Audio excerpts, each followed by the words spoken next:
They told you the sell-off was just portfolio rebalancing. They told you it was routine. They told you nothing fundamental had changed. That was the lie.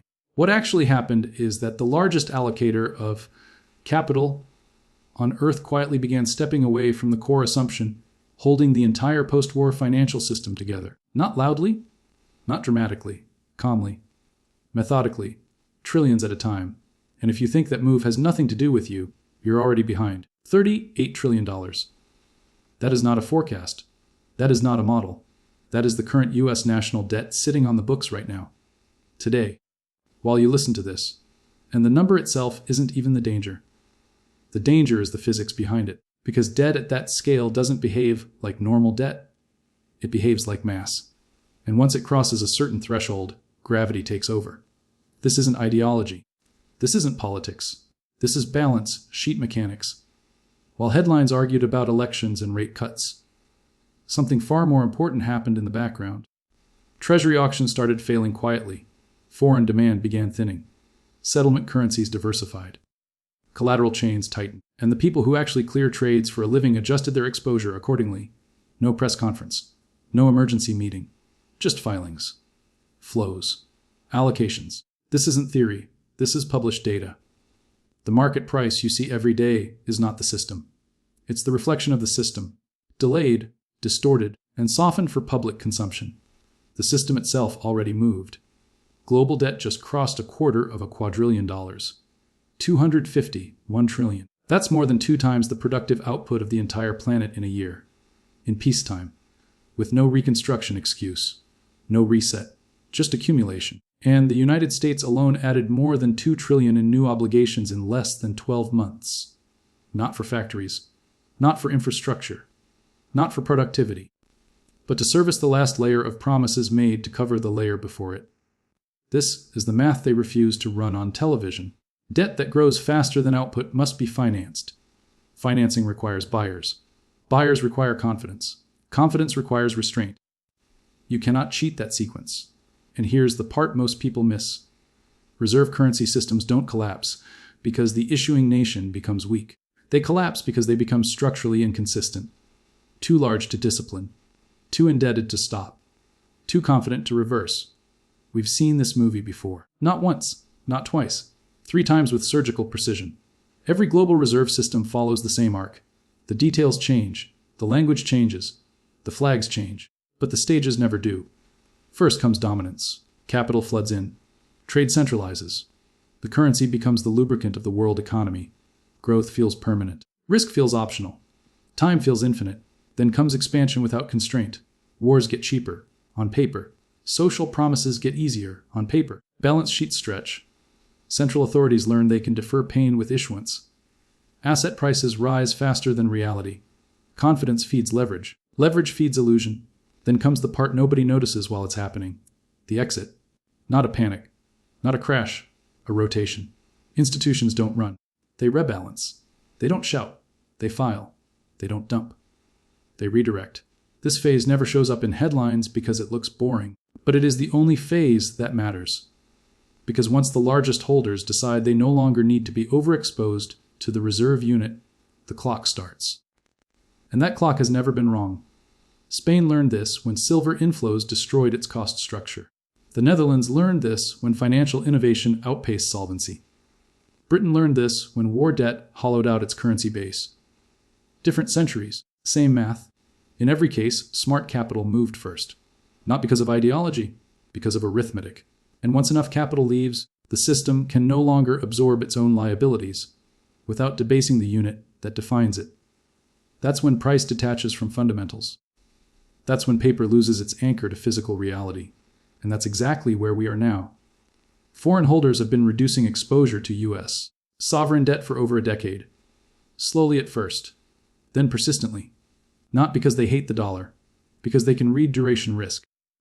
When the interest expense on debt becomes one of the largest line items in the federal budget, the options collapse into 2 paths.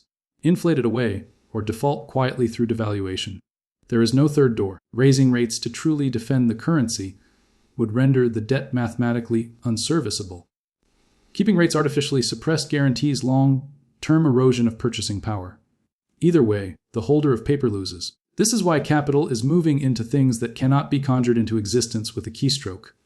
Infrastructure, energy systems, hard commodities, jurisdictions with cleaner balance sheets, settlement mechanisms that bypass choke points. This is not a bet against America. It's a hedge against arithmetic. And it's happening at scale. When the largest asset managers in the world reduce concentration in dollar-denominated promises and increase exposure to non-correlated real systems, they are not making a political statement. They are responding to constraints. You cannot print copper. You cannot print energy. You cannot print food. You cannot print geology. You can only reprice them. The paper market tells one story. The supply chain tells another. And supply chains do not care about narratives. Look at the timelines required to bring new productive capacity online. A decade for a mine. Years for a refinery. Generational investment cycles for energy infrastructure. Meanwhile, liabilities compound daily. This asymmetry is the trap. Demand is inelastic. Supply is slow. Debt is exponential. That triangle always resolves the same way. Most people are trained to look at price first. That's the mistake. Price is the last signal. The lab always leads the chart.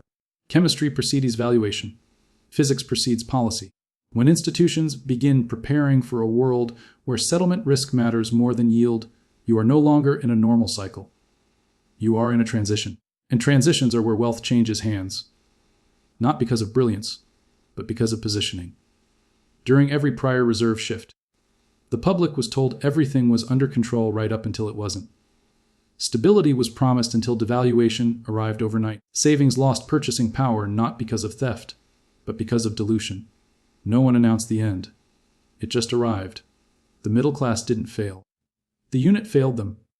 That is the psychological warfare embedded in monetary systems. The belief that the measuring stick is stable long after it isn't. Right now, you are watching that belief fray. Trade settlement is fragmenting. Bilateral agreements are multiplying. Reserve diversification is accelerating. This doesn't require a single treaty or headline moment. It only requires enough participants to decide they don't need the old system as much as they used to. Once that happens, the feedback loop flips.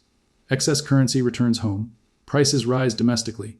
Confidence erodes faster than policy can respond. This is where central banks lose optionality.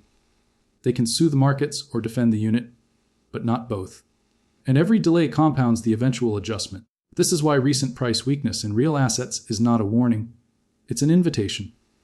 Mispricing only exists during denial phases.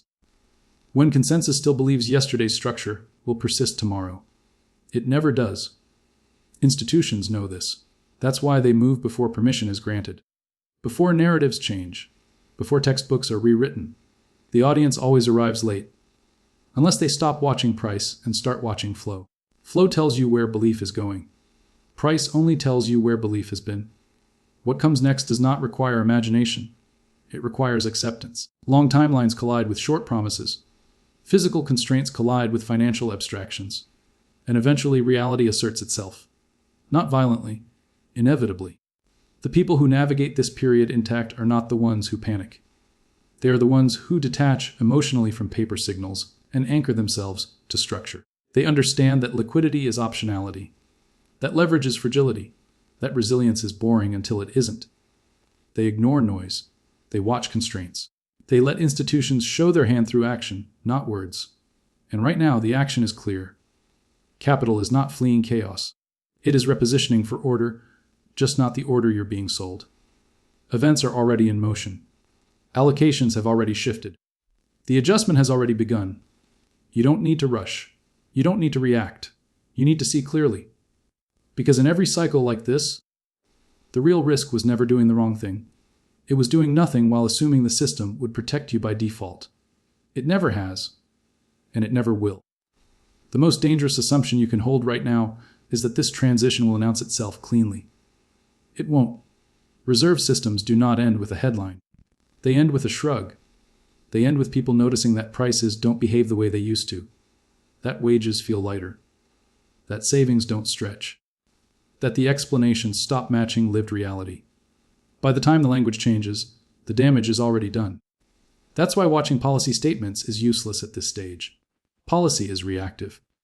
Always late. Always framed to preserve confidence for just a little longer. What matters now is constraint. Look at what cannot be adjusted quickly. Energy systems are locked into multi-decade build cycles. Mining supply is constrained by geology, permitting, and capital intensity. Food production is bounded by land, water, fertilizer chemistry, and energy inputs. You cannot legislate any of that away. You cannot tweet it into existence. You cannot refinance it. You cannot roll it forward. Meanwhile, the promises denominated in currency compound relentlessly. Interest doesn't care about elections. Entitlements don't care about sentiment. Debt doesn't negotiate. This is where monetary systems break psychologically before they break mechanically. People start sensing that working harder doesn't translate into getting ahead. That risk-free assets no longer feel safe. That the rules quietly changed without a vote. That's when behavior shifts. Consumption front runs inflation. Hoarding replaces saving. Speculation replaces investment. This isn't moral failure. It's adaptive behavior inside a degrading unit of account, and institutions see this before the public because they are closest to the plumbing. They see settlement stress. They see collateral rehypothecation tighten. They see duration risk spike, even when yields look attractive on paper. That's why capital reallocates toward what clears regardless of narrative. Real assets clear. Energy clears. Infrastructure clears. Commodities clear. Paper promises only clear as long as belief holds. This is the part people misunderstand about money printing. It doesn't fail immediately. It fails socially first. Trust erodes at the edges. Workarounds proliferate. Alternatives gain legitimacy, not because they're perfect, but because they exist. You don't need a better system. You just need another system. History shows this clearly. Every reserve transition involved overlap. Old currency still used. New systems quietly gaining ground. Trade routes adapting. Accounting standards shifting. Then one day, liquidity disappears where you expected it most. That's the snap. And when it happens, the response is always the same. Authorities promise stability. Controls are floated. Emergency measures normalize. Capital mobility is questioned. Temporarily. Those are not solutions. They are symptoms. At that point, the debate is no longer about economics. It's about containment. The critical mistake individuals make is assuming they'll have time to react after confirmation. Confirmation always arrives after repricing. By the time consensus agrees something fundamental has changed, the opportunity set has inverted. What was liquid becomes gated. What was safe becomes volatile. What was boring becomes priceless. That's why the current phase feels so confusing to most people. Markets go up while life gets harder. Data says growth, while purchasing power shrinks. Official numbers diverge from lived experience. That divergence is not accidental. It's the pressure differential between narrative and reality.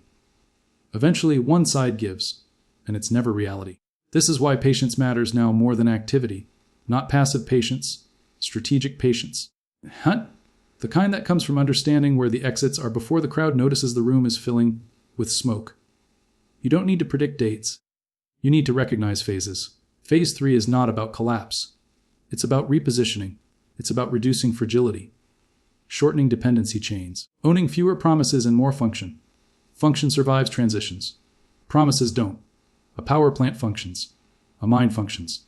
A productive skill functions. A claim on future purchasing power only functions if the unit holds.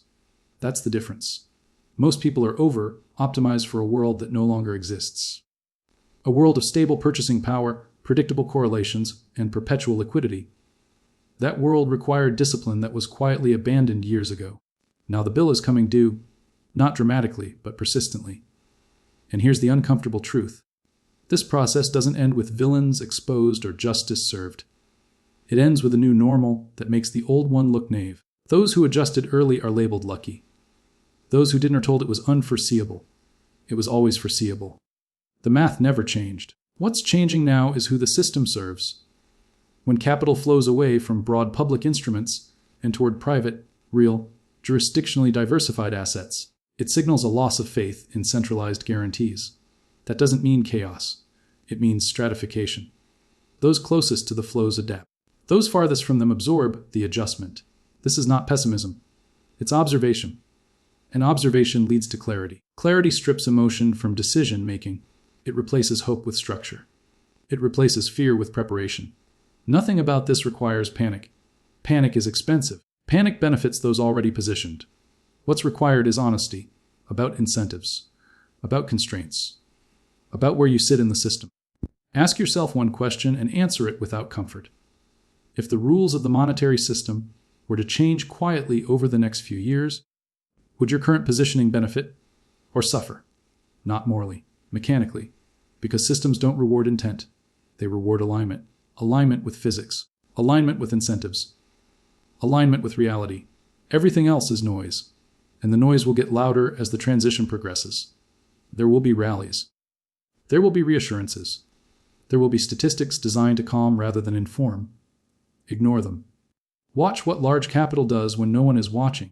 Watch where long-term projects are funded. Watch which risks are quietly shed. That's where the future leaks first. This moment is not about predicting collapse. It's about recognizing drift.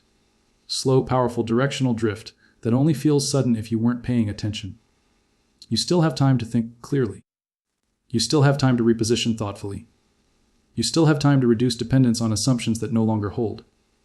Not because someone told you to be afraid, but because the system itself is telling you, without words, that it is changing. And systems always tell the truth through action. Listen carefully. The transition is not coming. It's already underway.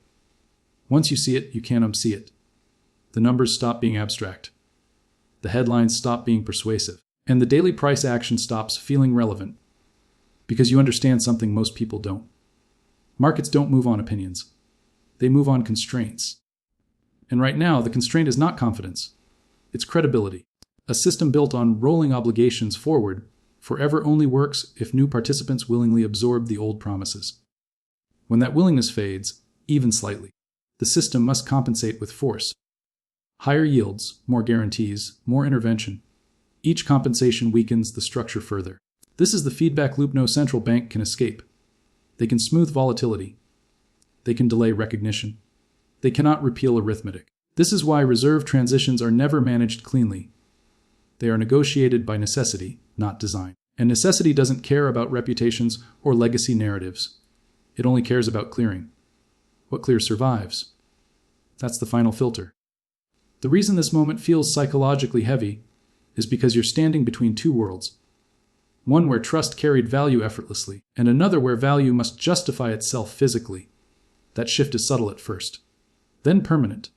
People wait for permission to act. Permission never comes. By the time authority acknowledges reality, it has already lost control of it. So the decision is not whether something will happen. It's whether you'll adjust before adjustment is forced upon you. History is ruthless on this point. Those who reposition early don't feel smart at the time. They feel cautious, boring, slightly uncomfortable. They look wrong, until suddenly they look inevitable. Those who wait for certainty feel safe, until suddenly they feel trapped. And the trap is always the same. Assets that cannot move when you need them to. Income streams tied to unstable units. Obligations that reprice faster than earnings. None of this arrives with sirens. It arrives quietly, through inconvenience, through erosion, through the sense that effort no longer maps cleanly to outcome. That's how transitions announce themselves. You don't prepare for these moments by predicting collapse. You prepare by asking better questions. What do I own that depends entirely on trust? What do I own that functions regardless of narrative? Where am I exposed to promises I can't enforce? These questions don't lead to panic. They lead to structure. Structure is what survives regime change. And make no mistake, this is a regime change. Not ideological. Monetary. The slow unwinding of assumptions that no longer align with scale. The system grew too large for its original rules. So the rules will change. They always do. The only people surprised by this are those taught to believe permanence was a feature, not a phase. It was always a phase. You are not powerless here. But you are not insulated either. Awareness doesn't eliminate risk. It gives you agency inside it. Agency is rare during transitions.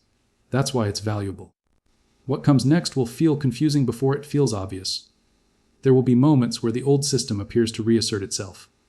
Those moments are not reversals. They are releases of pressure. The direction does not change. It never has. So don't anchor to days or headlines or single events. Anchor to forces, to timelines, to what cannot be rushed. Debt will not shrink voluntarily. Supply will not appear on command. Trust will not be restored by decree. These things resolve only one way, slowly, then all at once. The people who endure are not the loudest. They are the most aligned. They don't chase certainty. They build resilience. They understand that the real danger was never volatility. It was complacency, and complacency is already being priced out. This is not the end of anything. It's the transition to something else. That transition does not need your belief. It does not require your agreement. It does not wait for your comfort. It's already happening. Through flows, through constraints, through decisions made quietly by those closest to the system's core. You don't need to outrun it. You just need to stop standing still, because in periods like this, motion matters less than direction. And the direction is clear. The rest is just noise,